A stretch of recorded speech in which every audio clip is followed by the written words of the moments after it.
Fala aí, bando de biltres! Como já falamos lá no vídeo sobre a hipótese linguística por trás do filme A Chegada, nesse aqui a gente vai abordar um experimento clássico que testou essa hipótese em laboratório. Esse experimento foi feito em 84 por dois cientistas, Paul Kay, da Universidade da Califórnia, e Willard Campton, da Universidade de Michigan. E a gente deixou na descrição aí do vídeo o link para o artigo deles. Mas vamos ao experimento em si. Esses pesquisadores contrastaram duas línguas, o inglês, que tem duas palavras, uma para verde, green, e uma para azul, blue, e o Tarahumara, uma língua de um povo do estado de Chihuahua, no México, que tem uma só palavra, sioname, tanto para verde quanto para azul. Nesse experimento, os pesquisadores eles apresentavam cores diferentes para os falantes dessas duas línguas. Em algumas situações, esses indivíduos eram confrontados com essas três cores aí que estão na tela para vocês. Aqui cabe um adendo. O espectro visível pelo ser humano ele é um contínuo que vai do vermelho ao violeta. Então, na verdade, a gente enxerga cores diferentes porque comprimentos de ondas diferentes refletem nos objetos. Acontece que a psicologia cognitiva tem estudado essa questão das cores, de como o ser humano percebe as cores há muito tempo. E a gente já sabe, de acordo com esses estudos, que a distância psicológica real, ou seja, a distância, o modo como o nosso cérebro percebe as cores, ela é dada por um comprimento mínimo de onda que o nosso olho consegue perceber. E daí a gente sabe que a diferença entre B e C e D, a distância entre eles, a distância psicológica, aquilo que a gente percebe, que o nosso olho percebe entre eles, é a mesma, tanto entre B e C quanto C e D. Isso vai ser muito importante para vocês entenderem como é que o experimento funcionou e os resultados que ele alcançou.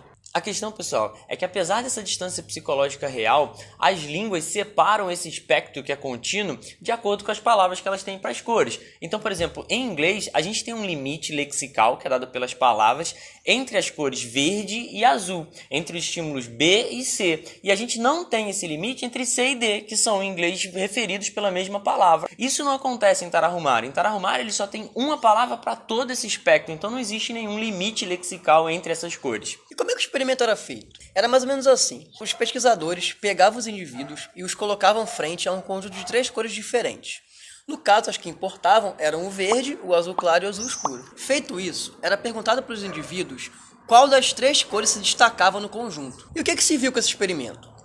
Que apesar da distância real ser a mesma, como a gente já viu aqui, né? A distância entre B e C e D é a mesma. Mas o que se percebeu foi o seguinte, os falantes de inglês eles acusavam o verde como a cor mais destacada no conjunto, enquanto que os falantes de Tarahumara não apresentavam essa resposta. Para eles, nenhuma cor se destacava naquele conjunto de três. Mais que isso, galera, vamos olhar esse gráfico aí que representa o resultado do experimento. Observe que a distância percebida entre os dois tons de azul, entre C e D, era a mesma para as duas línguas. Nem os falantes de inglês, nem os de Tarahumara destacavam a distância entre esses dois tons de azul.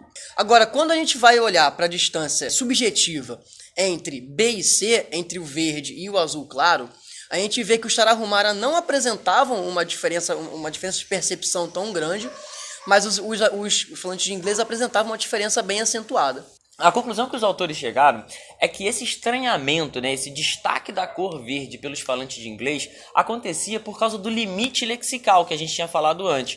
Os falantes de inglês têm duas palavras, uma para verde e outra para o conjunto das duas cores lá, os dois azuis diferentes. Então, esse limite fazia com que eles destacassem essa diferença entre as cores. Os Tarahumara, como tem uma palavra só para todo o espectro, eles não destacavam essa diferença.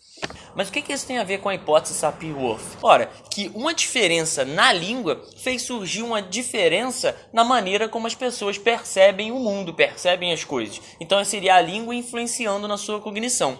Mas percebam que essa influência é uma influência muito fraca. Não é que os falantes de Tarahumara não viam a diferença entre aquelas três cores. O olho deles era capaz de perceber. E os autores nesse mesmo artigo fazem um outro experimento que eles mostram isso. Que tanto os falantes de inglês quanto os falantes de Tarahumara conseguem ver essa diferença, né? O falante de Tarahumara não confunde a cor do céu com a alface, por exemplo, com a cor da alface, mas eles destacam essa diferença de maneiras diferenciadas, ou seja, um ponto para a hipótese Sapir-Whorf fraca. Então, galera, acho que é isso. Claro que o experimento tem muito mais detalhes, mas a gente acha que conseguiu passar a ideia geral dele.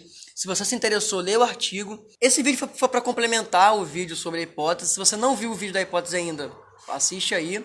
Chega de voadora no like, compartilha, comenta, dê sugestões. Clica no sininho maldito. E é isso aí. Segue a gente aqui lá no Facebook, aqui no Instagram, em tudo que é lugar aí da internet.